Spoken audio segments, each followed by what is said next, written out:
Bienvenue dans cette nouvelle vidéo. Aujourd'hui on va voir 3 hébergeurs pour WooCommerce. Donc un hébergeur performant, sécurisé, où vraiment vous ne risquez rien pour votre boutique en ligne. En général ce sont des hébergeurs adaptés à WordPress et il faut que ces hébergeurs adaptés à WordPress soient aussi adaptés à WooCommerce. Une boutique en ligne c'est quand même un peu plus gourmand qu'un site classique, donc il faut bien protéger vos données, les données des clients, etc. Et donc on va voir 3 hébergeurs pour cette solution e-commerce. À savoir que beaucoup d'hébergeurs vont annoncer d'avoir des offres exprès WordPress, mais au final c'est juste du marketing et en fait ça reste des hébergeurs classiques, un peu comme chez OVH justement. Donc je vais vous présenter des hébergeurs que vous connaissez peut-être, mais en fait que j'utilise aussi, et je vais vous montrer en fait les fonctionnalités WordPress qu'ils ont en plus dans leur environnement. Et donc aujourd'hui moi j'ai des comptes chez 4 ou 5 hébergeurs, donc soit pour des sites internet, soit pour des noms de domaine. Donc là je vais vous présenter en tout cas ce que j'utilise. Vous les connaissez, mais est-ce que vous connaissez aussi les fonctionnalités WordPress qu'ils nous proposent? Et ça c'est assez important, surtout quand vous ne maîtrisez pas forcément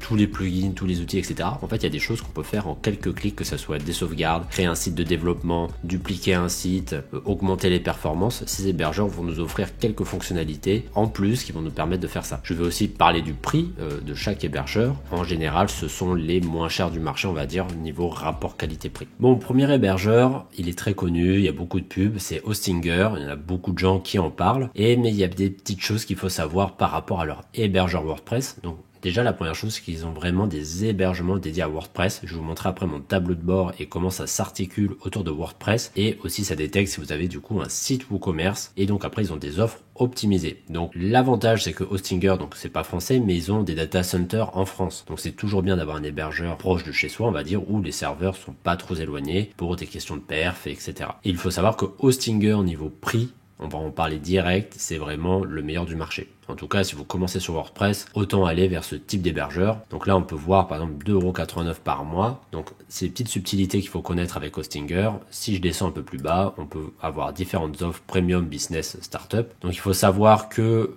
forcément la partie Business va avoir un peu plus d'avantages. Il y a marqué aussi optimisé pour WooCommerce et optimisation basique de WooCommerce dans la première offre. En vrai, si vous voulez commencer à tester la première offre, ça sera très suffisant pour commencer. Après, il y a des petits avantages, notamment avec les sauvegardes quotidiennes, où là, c'est hebdomadaire. Un CDN en plus si on veut faire de la perf, et aussi qu'ils annoncent que cet hébergeur a des performances accrues. Dans tous les cas, ça reste des hébergeurs mutualisés, donc c'est pas du dédié, c'est des serveurs où il y a plusieurs sites dessus. Donc on a la possibilité de faire plein de sites internet, donc là jusqu'à 100 sites. Bon, en vrai, on n'en a pas l'utilité, même moi en tant que développeur, j'en ai pas l'utilité. Il faut comparer un peu les offres qu'ils proposent entre chacune des offres qui sont ici et qui peuvent être adaptées à votre besoin. Mais vraiment, si vous commencez, cette offre premium, ça sera très bien. Et si vous voulez être tranquille, vous prenez l'offre business. Mais ce qu'il faut savoir, c'est 2,89 € pour une commande de 48 mois. Mais c'est aussi l'avantage de Hostinger, c'est que si par exemple je veux commander la version premium, alors là c'est même, je pense après c'est avec la TVA peut-être, c'est 2,75 € par mois si j'achète directement 48 mois. Alors par contre ça reste énorme parce qu'en fait en termes de prix par rapport à ce qu'ils offrent, je vais vous montrer après l'interface, c'est vraiment pas cher. Même chez OVH, leur petit serveur perso qui franchement fonctionne mal, les premiers prix, en fait on n'a pas autant de choses à l'intérieur. Voilà, je pourrais très bien prendre 24 mois, ici 48 mois, on voit que ça fait 138 €, 48 mois d'hébergement, donc à l'année ça fait vraiment pas beaucoup. Pour moi, si vraiment vous voulez rester sur du WordPress ou quoi, c'est vraiment niveau prix, il n'y a pas mieux, quoi, là clairement. Et surtout qu'à ce prix là, il peut être sympa de prendre l'offre business pour aller plus loin. Là on voit, ça fait un montant un peu plus élevé, mais on a quelque chose de plus quali. Après dans tous les cas vous pouvez prendre beaucoup moins et après upgrader en prenant pareil encore, en ajoutant soit sur 12 mois, 24 mois. Donc vous pouvez très bien commencer sur 12 mois et après augmenter, voilà, vous faites comme vous voulez. Ça c'était pour la partie prix chez Hostinger. Du coup voici mon tableau de bord sur un des sites que j'ai sous Hostinger. Donc j'ai un peu masqué les noms pour pas forcément tout montrer ou certaines données. Mais en fait on voit que quand vous allez installer un site, dans tous les cas il va vous détecter si c'est un WordPress ou non. Et d'ailleurs quand vous achetez un hébergeur, il va même vous proposer de migrer selon votre hébergeur, d'aller chercher toutes les données de votre site pour les rapatrier. En gros vous mettez des accès et ça va chercher votre site. Pour ça c'est assez automatique. Et en fait du moment qu'on installe un site, on va avoir tout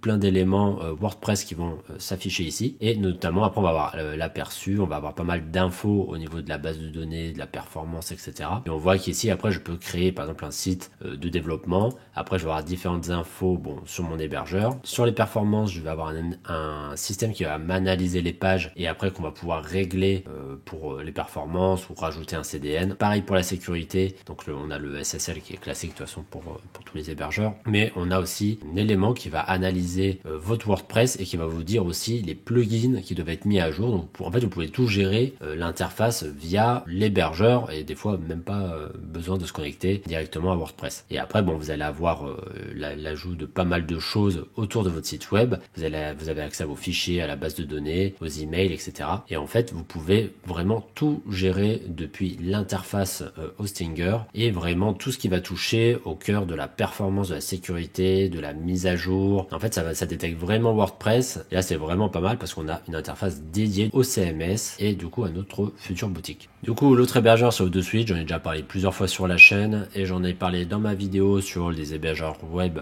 écologiques. Donc c'est un hébergeur français avec une offre unique. Donc ça c'est le plus important parce qu'en fait on paye 7 € hors taxe par mois et on a accès à tout et notamment à cPanel. Et pourquoi je le mets dans les hébergeurs WooCommerce? Parce que ils ont une option dans cPanel, ça j'en ai jamais parlé, qui permet au fait de détecter les sites WordPress et du coup les extensions et donc WooCommerce, etc. Et ça vous permet de gérer avec certains avantages vos sites WordPress. Je vais vous montrer du coup avec l'interface. Donc voilà, on a vraiment des sauvegardes tous les jours. Le service client chez O2Switch, ça répond en même pas 10 minutes. Bon, 10 minutes, un quart d'heure. Franchement, c'est génial et surtout que tout est en illimité, l'espace disque, etc. Et c'est comme ça qu'ils arrivent à maîtriser. Il y a une seule offre. Donc là, on est sur mon interface O2Switch. Je montre pas l'étape d'avant, mais on a WP Tiger qui va en fait lister tous nos sites WordPress et vous allez pouvoir choisir en fait après lequel que vous voulez administrer. Donc moi, j'ai un hébergeur de développement chez O2Switch pour tester des sites et je pense qu'aujourd'hui, j'ai une trentaine de sites dessus. Et du coup, cette administration WordPress, ça me permet d'avoir en un coup d'œil des choses sur chaque WordPress. Bien sûr, je peux tout faire depuis le back-office, mais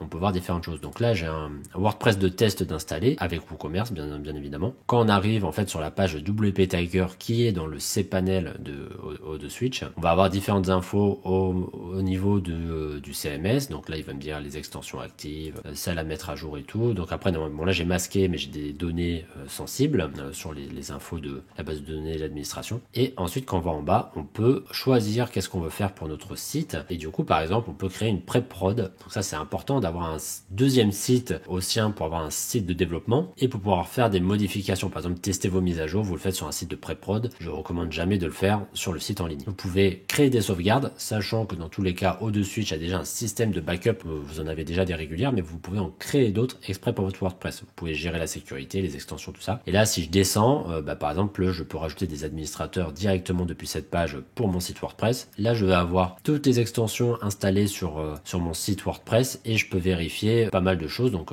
pareil pour la sécurité. Donc ça, c'est assez important. Ensuite, on peut, pour la sécurité, rajouter des choses importantes pour bloquer en fait les spams, les tentatives de piratage, etc. Donc on a pas mal de choses ici qu'on peut activer ou désactiver. On a aussi vérifier en fait, faire une vérification des extensions, des fichiers. En fait, si par exemple il n'y a pas des fichiers qui ont été déposés qui sont problématiques. Donc là, on a les sauvegardes, le SSL. Donc en général, le SSL, quand on installe un site sur O2Switch, de toute façon, on l'active. Il y a le SSL gratuit. Donc en général, ça marche plutôt bien. Ici, il n'y a pas vraiment utilité. On peut créer la pré-production et après, on va avoir toutes nos tables en base de données ou sur ce WordPress de test, forcément, il y a marqué WP. Il faut pas laisser les préfixes en WP pour des questions de sécurité dans les tables de base de données. Je vous montre le mauvais exemple. Mais en gros, on peut modifier pas mal de choses depuis cette interface WP Tiger. Alors, dernier hébergeur, et là, je change un peu de ce que je peux proposer d'habitude. Je vais parler d'Elementor et de leur système d'hébergeur. Elementor propose maintenant d'héberger vos sites web pour en fait créer vos sites WordPress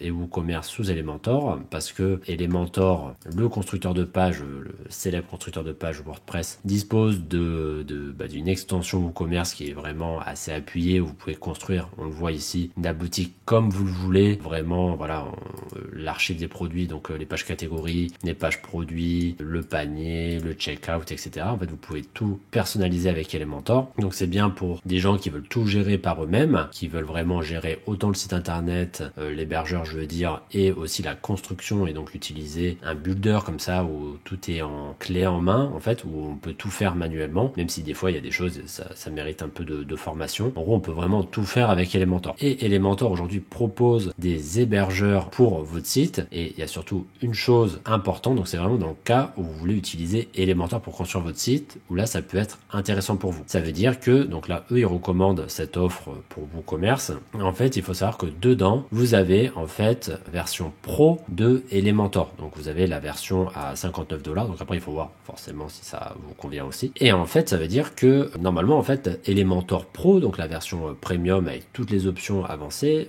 on paye $60 à l'année. Et donc déjà sur une mensualisation à donc là soit à $10 ou à $20, en fait le plugin à l'année est déjà inclus dans votre offre. Donc si jamais vous voulez créer un site WooCommerce avec Elementor, si déjà vous aviez repéré un thème et en gros c'est ce que vous voulez faire depuis le début, je le recommande. Pourquoi pas tester. On a une version pro d'Elementor où on va avoir accès à toutes les fonctionnalités et en plus on est hébergé chez eux. Ça veut dire qu'en fait c'est la logique, c'est que les hébergeurs Elementor vont être optimisés pour des sites avec leurs plugins, etc. Donc ça permet d'avoir des meilleures performances. Et de toute façon on le voit après, il y a des avantages assez classiques. Bon, après on a que 20 Go de stockage, mais c'est déjà beaucoup. Le nombre de visiteurs c'est toujours approximatif, hein. Et déjà avant d'arriver à 50 000 visiteurs par mois, il faut déjà avoir bien développé sa boutique. Et après on a 30 jours de backup, donc le SSL classique, un CDN pour les performances, il y a un premium support, on peut intégrer du cache, un outil de cache, etc. Et on peut aussi faire un environnement de pré-prod, de développement. Donc c'est vraiment dans l'offre à